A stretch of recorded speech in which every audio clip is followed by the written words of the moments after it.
President Donald Trump brought his chaotic style of governing to the NATO summit in Brussels on Wednesday and Thursday, irritating and befuddling allies with charges and jibes before declaring success for convincing his counterparts to pay more for their mutual defense. It was a classic performance for the one-time reality television star, whose "America First" mantra has translated into a sometimes bullying style on the world stage, particularly with countries traditionally considered to be U.S. friends. Even before the NATO summit was underway, he kicked off the summit with a broadside against Germany over plans for a natural gas pipeline with Russia, and he stepped up his criticism of the alliance as a whole for not taking more of the financial burden off the United States. He reinforced that tension through critical tweets, even as he held polite talks with German Chancellor Angela Merkel on the sidelines of the summit and made nice with other world leaders at a reception on Wednesday night. He was in a good mood. He said Europe was a continent he appreciated. Luxembourg's Prime Minister Xavier Bettel said of Trump at the evening event, at which leaders enjoyed an acrobatic display and saxophone music in a Brussels park.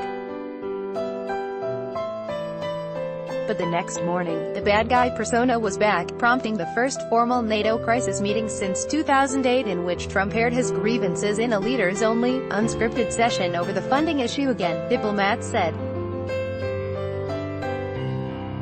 One diplomat said something appeared to have irritated Trump, a suggestion from another leader or possibly a report in the news media that he had not gotten his way.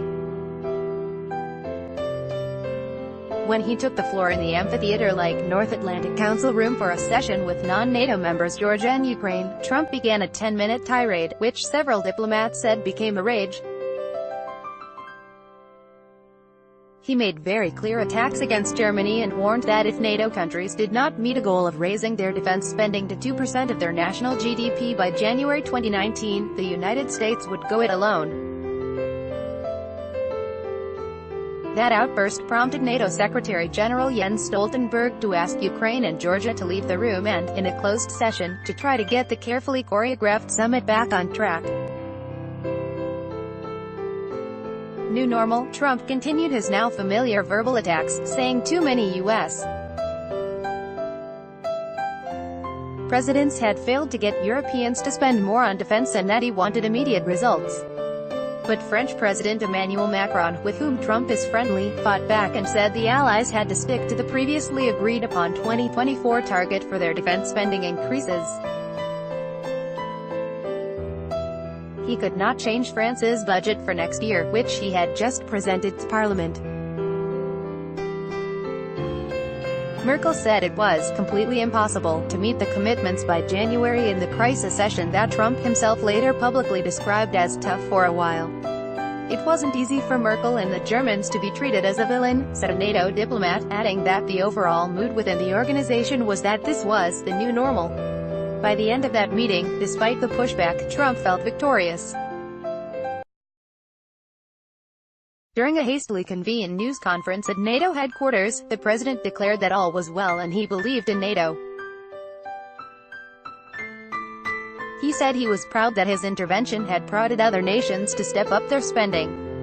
And with his free-wheeling opinions on Britain's exit from the European Union at that news conference, Trump even forced British Prime Minister Theresa May into a public defense of her policies and to come out to speak to reporters, diplomats said. We've had a very amazing two-day period in Brussels, Trump told reporters. Everyone has agreed to substantially up their commitment. They're going to up it at levels that they've never thought of before. In fact, allies had agreed to stick to the goals that had already been set before Trump became president, in which NATO officials say have much more to do with fear of Russia than of the U.S. president. But Trump was satisfied, at least for the time being. And now we are very happy and have a very, very powerful, very, very strong NATO, much stronger than it was 2 days ago, he said. Additional reporting by Alyssa de Carbonell and Sabine Siebold, editing by Peter Graff.